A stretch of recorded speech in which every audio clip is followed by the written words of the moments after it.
Hi, I'm Claire and this is my Worldcon wrap up. I have just come home last week from Dublin 2019 and Irish Worldcon, which was the 77th World Science Fiction Convention in Dublin, Ireland. I was staying with some lovely booktubers, myself, Brie from Brie Reads Books, Rachel from Colonnade, Andrea from The Infinite Text, and Rhea from The Bookfinch all had this apartment hotel that we rented out together. It was really lovely staying with all of them. I'd never met Andrea before, so it was lovely to meet her in person after watching her channel. And it was just amazing to see Rhea and Rachel and Brie again. I met Brie and Rhea in Helsinki for that Worldcon and Rachel in San Jose, because Worldcon is where I meet people, as it turns out. Now I flew in on the Tuesday evening, and then on the Wednesday, which was our one full day before the convention started, we went to register for our badges in the morning. And when you register, you get this here badge, this one with your name on it and a space so that you can put a pronoun sticker so that people know how to address you. And then I also got a staff badge because I was on the social media staff and on the literature program staff. So it's really cool to have like a different piece of artwork for the staff. And then there's all of the ribbons. Ribbons are a Worldcon tradition, so I will talk about the ribbons a little bit later in the video. Once we had the badges, we went on a bit of a bookshop and yarn shop crawl, which other people planned. Rachel from Colonnade had like a plan of what she wanted to do, like she wanted to hit all of the bookstores and all of the yarn stores, and we managed to do I think all of our list minus one thing. We didn't go to Chapters that day because it was further away and we were tired and our feet hurt, and we had tickets to go see the Book of Kells in the afternoon, so we went back to the flat and had a bit of a rest and then went to the Book of Kells to see that. It was quite crowded, the Book of Kells exhibit. I managed to actually see the Book of Kells itself, which was really nice, but the exhibit was quite crowded and we didn't have a lot of time. What we did have though was an Andrea, and Andrea was really great to see this exhibit with, because she's a librarian and she like knows a lot of things about like cool old books, and she gave us some really cool tidbits of information that weren't in the exhibit. And she was just like, oh, I'm such a nerd about books, and all of us around were like, Andrea, keep doing it, it's amazing, we love this. So that was a really great experience.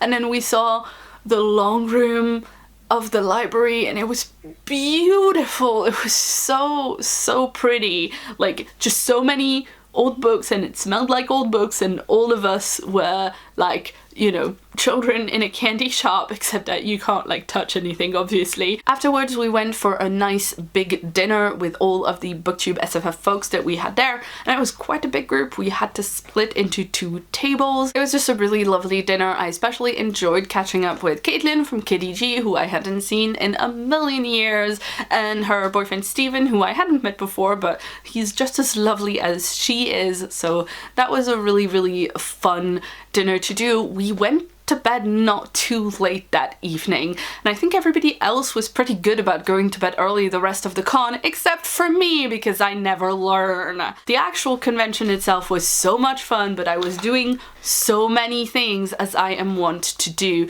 So I'm gonna tell you about the ribbons now to give you kind of an indication of the things that I was doing. So I've already shown you that I have a staff badge because I was volunteering for this convention for a good while, I think at least several months before the convention. So I got this ribbon here which says I made this happen, and the convention was giving them out to basically like everybody who's supported the bid for Dublin to host the Worldcon, supported the Worldcon itself once it won its bid, just participated in any way, shape or form. So I got this first, and then I have a volunteer ribbon. Then I've got the promotions division ribbon and the social media team, more specifically ribbon. I was volunteering with social media at the con, so basically that meant like going to various panels and parties and events and taking pictures and like posting them on social media.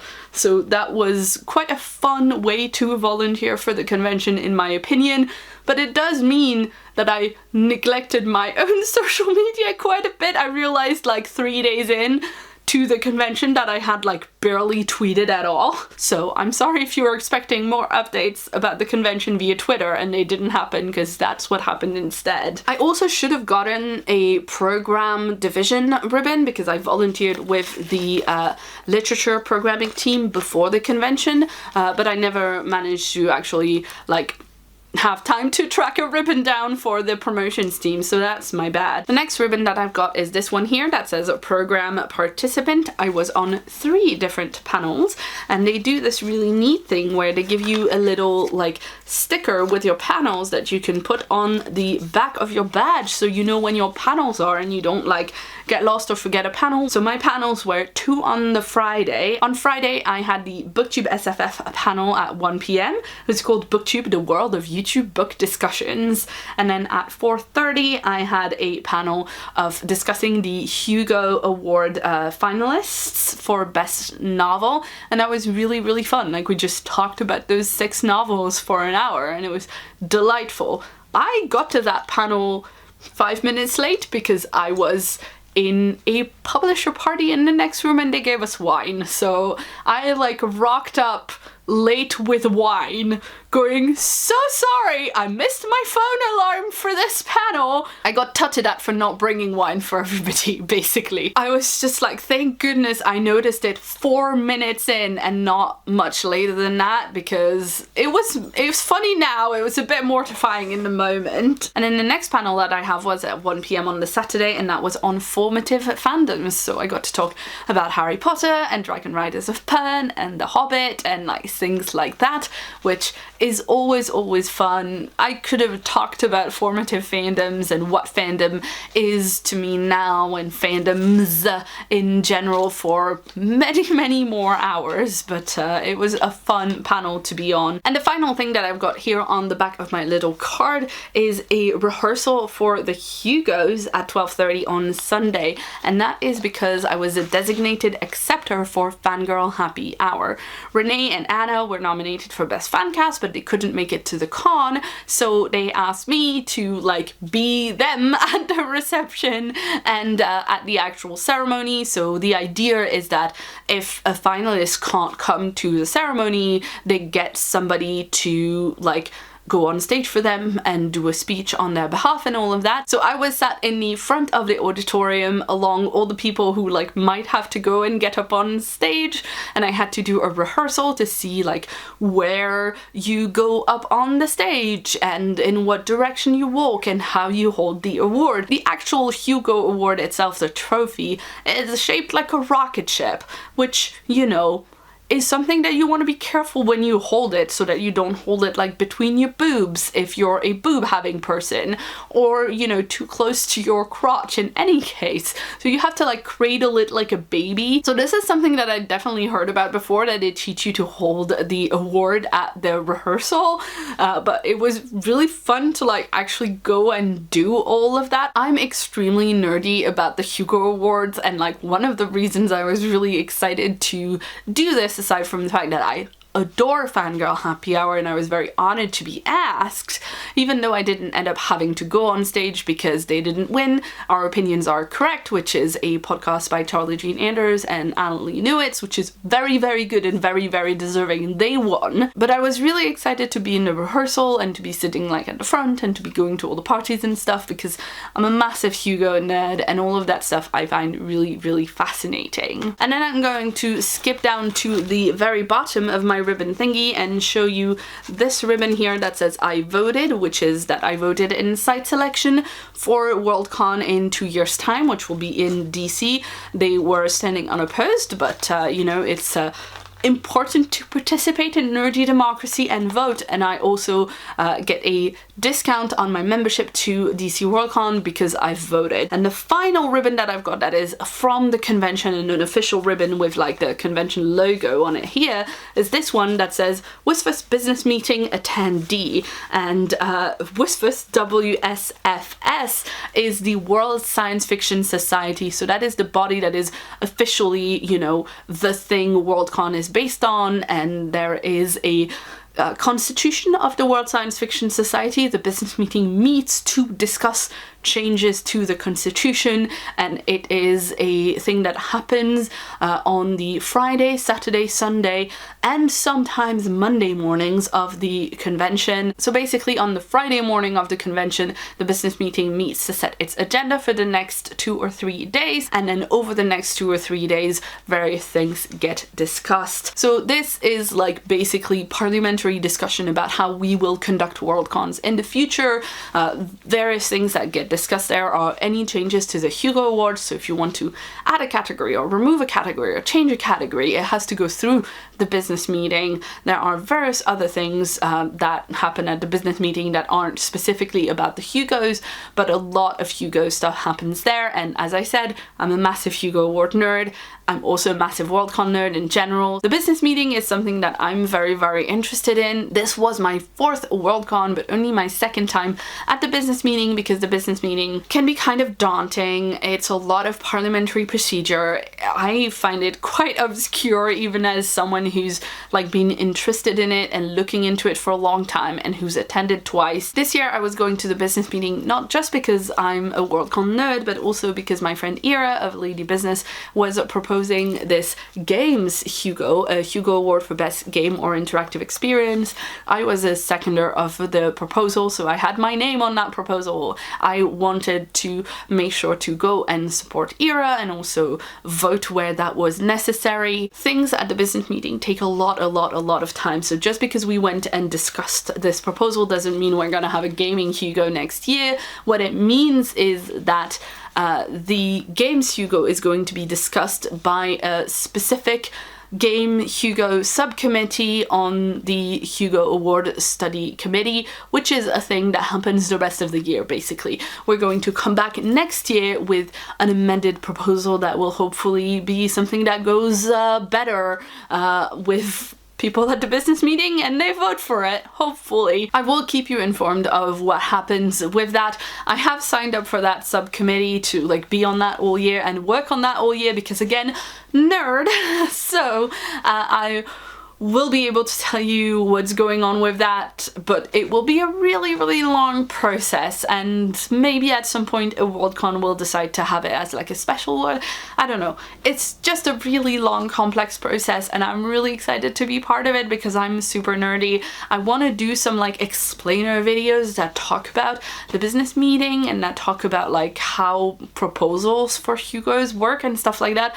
Generally, I want to do more work that's like things about the Hugos in Worldcon, because that's a huge part of my own fandom nerdery, and I've not found like a lot of that on YouTube. So if you enjoyed stuff like my Hugo Nominations 101 video that I did earlier this year, more stuff like that is gonna happen. So as you can see, between the volunteering and the panels and the Hugos and the business meeting, it was a lot. That's not even getting into all the social elements of a Worldcon. There are so many people that I only get to see at Worldcon that I want to see when I'm actually at Worldcon, and I like can take a moment to talk to them because I'm not going to see them the rest of the year because they are my Worldcon people. There are also so many parties and like so much networking and stuff like that to do at Worldcon. I went to 3 different publisher parties that were happening in the evening, where bloggers and booktubers and people like that were invited to come and talk to the editors and the authors and like get samplers and get free books. And that's not even counting all the bid parties that were happening in the actual convention itself. I only made it to like 4 program items. I think I went to see the masquerade for the social media team to take pictures, but aside from that, I only went to 3 panels that I wasn't on. 3 panels that I was on, 3 panels that I wasn't on, 3 publisher parties, probably 3 or more bid parties. There was a lot less of an emphasis on going to panels for me this year, and it wasn't even intentional. It was that like I was so busy with everything else. So as much as I love volunteering for cons, I think I have to like be really honest with myself and take a little bit of time thinking like, do I want to be volunteering for the con, or do I want to be able to like make a vlog? Because next year Worldcon is happening in Wellington, New Zealand, and I definitely want to make a vlog for that because I want to have memories of that I can look back on, because that's going to be like, you know, I don't want to say once in a lifetime because I don't know, but like certainly, you know, for me, not something that I thought I would be doing, going to New Zealand. So it was really, really exciting. I haven't even finished showing you all of my ribbons, but I feel like I'm already in the kind of wrap up segment. So let me show you the rest of the ribbons. There was this BookTube SFF ribbon that was designed by Rhea over at the Bookfitch, and we got a bunch of ribbons all together.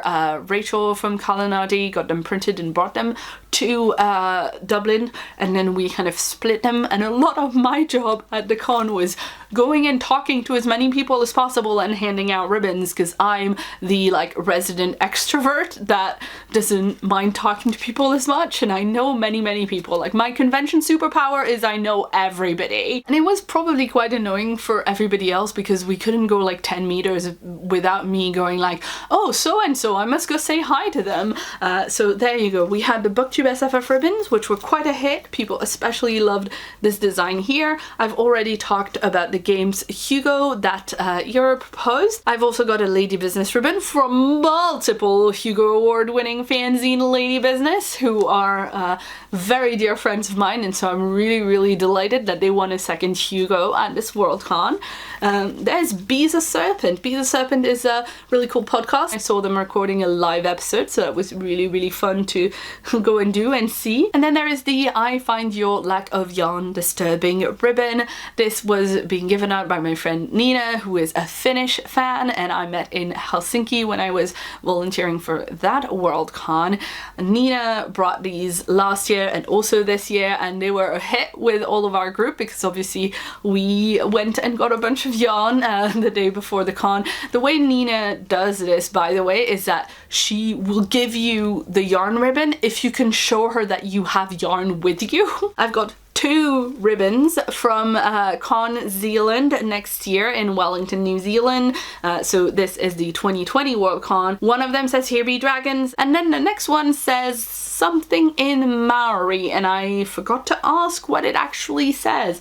I'm not going to attempt to pronounce that because it'll probably be very offensive and very wrong. Then I've got the Glasgow 2024 ribbon. Glasgow is bidding for hosting the Worldcon in 2024, so it might happen there or it might happen elsewhere, but I do know some of the people running the bid and I trust them to run a good convention, so I'm definitely supporting that particular bid.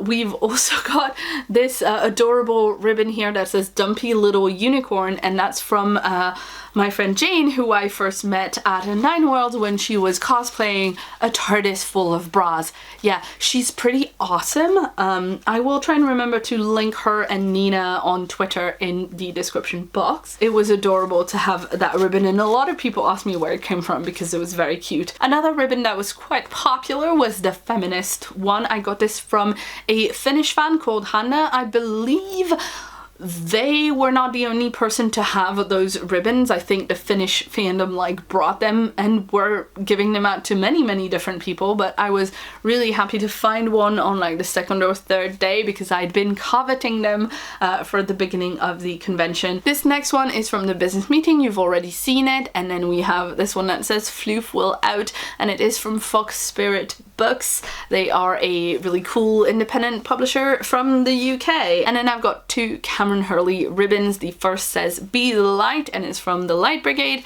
and the second says "Lesbians in Space," and that is from the Stars Are Legion. And you've seen the final one, which is the bid vote one. This was, I think, quite a good ribbon haul. It came like almost to my knee and people were very enthusiastic about my amount of ribbons, which was a really great way to like open a a conversation and say, hey, by the way, you like my ribbons? Do you want a BookTube SFF ribbon? I love collecting the ribbons. There are a lot of kids that go to conventions like Worldcon with their parents and like grow up in this type of fandom and have the longest ribbon scarves like up to the floor, because they will just go up to people and be like, do you have ribbons? Give me ribbons. And people are usually very happy to give them ribbons because they're adorable. That wasn't me. I didn't grow up in that type of fandom, so I'm catching up now, and I'm realizing I forgot to tell you about this I Ain't Dead ribbon that my friend Liz, who was the head of the lit program team and did so much work to put together the program that we had at Worldcon. She gave me this ribbon, I Ain't Dead, and her family printed these and printed a really small run of them, so there's not that many, and I put it at the side because I didn't want it to get lost at the very bottom of the tail of ribbons. And I got this on the final day, and I was very close to dead, but not quite. I was just starting to get the con crud and my throat was hurting from yelling at the Hugos, because the Archive of Our Own won a Hugo and Lady Business won a second Hugo, and it was really exciting. Speaking of the Hugos, I forgot to show you these earlier. This was my invite to the pre-Hugo reception, which is to honor the Hugo Awards finalists, and that was a really fun thing to do. So this is the invite that's entry for me as a Hugo acceptor and my one confirmed guest. So my +1 was Brie from Brie Read Books, who is a very delightful human and was great to go to all the parties with. And then we sat together in the like front bit of the auditorium, and after that we went to the Hugo Losers Party, which was at the Guinness Brewery building, and there was a bit of waiting outside to be able to get into the party. We got in the end, but not everybody did, so that was not great. I mean, I just don't know how it happened organization-wise, that they gave out more invite than the capacity of the thing. But presumably, I mean, hopefully it's a thing that future Worldcons will try to avoid doing, because it was a kerfuffle, to say the least. And then I also have this Con Coven pin that you will have seen probably in other people's videos. Rhea made these. She 3D printed them and then painted them to look like galaxies, and they're just amazing. They're so cute. We weren't expecting these at all. We had joked about being a con coven because we're all sharing an apartment before, but none of us were expecting like something this cool. And I kept telling everybody throughout the entire con, my friend 3D printed them. Look, you can see the 3D printed lines in the back, and everybody was really nerdy about actual 3D printing technology. It was the coolest thing. It was really cool, and we like wore these basically the entire rest of the con, so it was amazing. So that's about it, I think. I mean, I know I've forgotten to talk about some stuff. I know that when I'm editing this, I'm going to be kicking myself for not talking about certain things more. I mean, even now I'm thinking, should I go back and talk more about the BookTube panel, because that was amazing. I know other people have talked about it more in their vlogs, so I'm going to link everybody's vlogs down in the description box below for you to go check out. I wish that I had made this video in a bit more of an organized manner, but I think it will give you a good kind of like view into my mindset for this convention, where there was way too much to do and I was very disorganized. So I am going to try and be really careful about how much work I give myself before next Worldcon, so that I have time to like chill a bit more and do some vlogging at the actual con, because it's gonna be in New Zealand. I'm really excited for that. We're already talking about like how we're gonna room and who's gonna travel with whom and all of that in our chat from this Worldcon, so everybody is super excited for it. Hopefully a few booktubers are gonna manage to go. I'm going to propose a booktube panel to them again and see if maybe they go for it. And I'm going to try my hardest not to volunteer for that con, because I've already got a lot of things on my plate, and as excited as I get about volunteering for new things, I don't actually have the time. If you were in Dublin, please talk to me in the comments about what you got up to and what panels you saw and all of that. And I am going to sign off now and finish this coffee. If you'd like to see more from me, you can check out a previous video on screen right now. And if you haven't yet, please hit the subscribe button that's on my face for a new video from me every week. I've been Claire, thanks so much for watching, and see you soon.